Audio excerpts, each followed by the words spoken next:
Today is the 27th of March 2012 and it's 150 years since the very first train arrived at Watchet station. That was a special train just for the directors of the railway. The passenger service didn't start until the following weekend.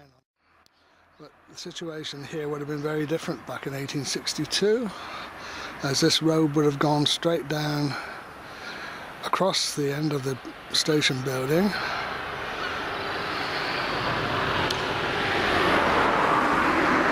There would have been no footbridge in those days because the railway tracks had stopped just by the end of the station building.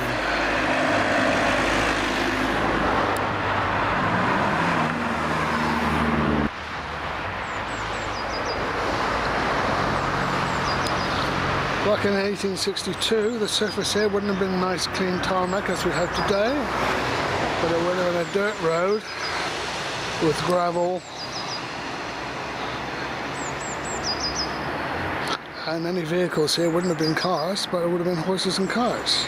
There used to be some trees growing in front of the station building, and where the black metal fence is now was a wooden fence. There would probably have been a pair of buffer stops somewhere around here before the line was extended 5 years later on towards Minehead. Most trains would have stopped in this area,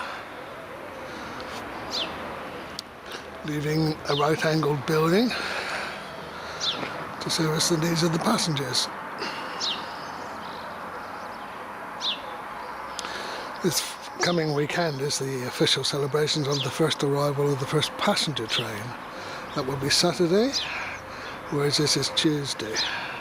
And the first director's train arrived. And the first sod was cut at Crookham.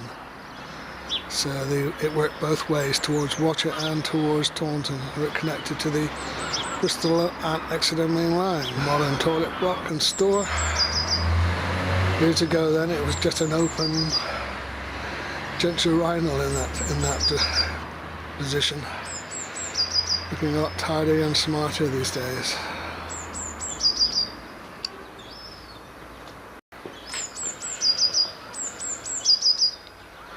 I think it'll be a very different scene here in a few days when the official celebrations of 150 years of the West Somerset Railway take place here, complete with band and special auto coach train. And of course this building here, which is presently the Watchet Boat Museum, was once the goods shed for Watchet Station.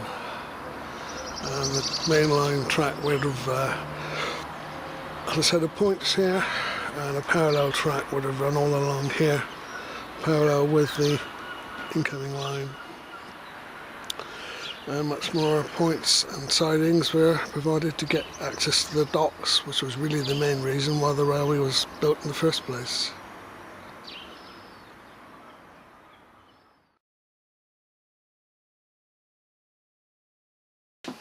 The grand opening by the directors took place on the 27th of March and was celebrated by a special train from Taunton to Watchet. Yet again the day dawned wet, weather which had been so typical of that spring. At about 3 p.m, the large crowd waiting in Watchet in the pouring rain saw the locomotive and 3 carriages of the director's special pull into the platform. A great shout of welcome greeted the train, which also carried officials from the Bristol and Exeter Railway. Despite the wet, the citizens of Watchet had spent much time decorating their town. The station itself was gaily decorated with flags and apt mottos. There was a triumphal arch at the station entrance, whilst it was reported that Swain Street looked more like a lawn with many ornamental evergreens, as well as yet more arches. Banners honoured the Queen, as well as Sir Peregrine, the Countess of Egremont, and Sir Alexander, and Lady Ackland Hood. The ships in the harbour were also festooned with bunting. The band of the 9th Somerset Rifle Corps, under the direction of Mr Henry Sparks, was there to provide stirring music. The celebrations finally over, the special train departed for Taunton at 4:30 p.m, amidst renewed cheering. Those left behind continued the festivities with a ball in the evening.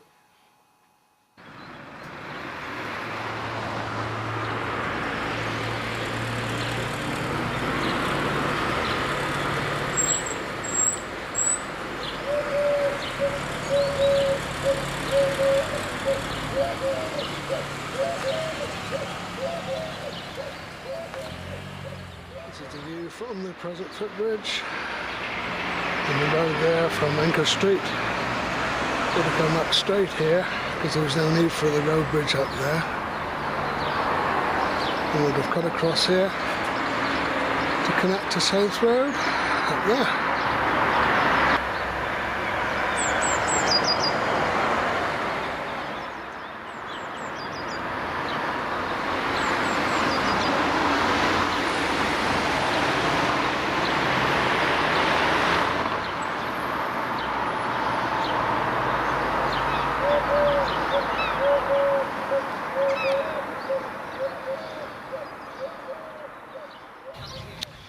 It's the 27th of March 2012, just about 3 o'clock in the afternoon, and this is exactly 150 years since the first train arrived from the Taunton area and stopped at Watchet, which was the end of the line. This was full of directors of the railway. And next Saturday will be a celebration in Watchet of that event.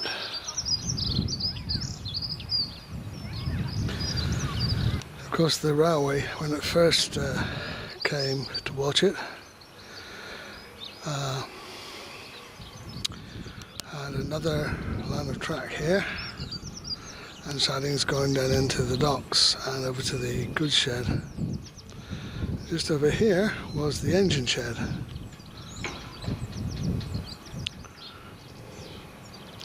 It's interesting to realise that the very first plans for the railway didn't site the station where it is now, but the terminus was going to be this side of the level crossing, and the station buildings would have been about here.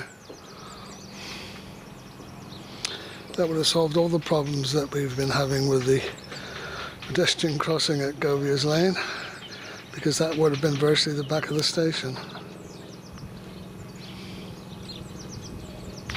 That first train would have been a lot wider, seeing the track was broadguage, and it probably only had a couple of coaches on just to hold the directors.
Happy anniversary, West Somerset Railway.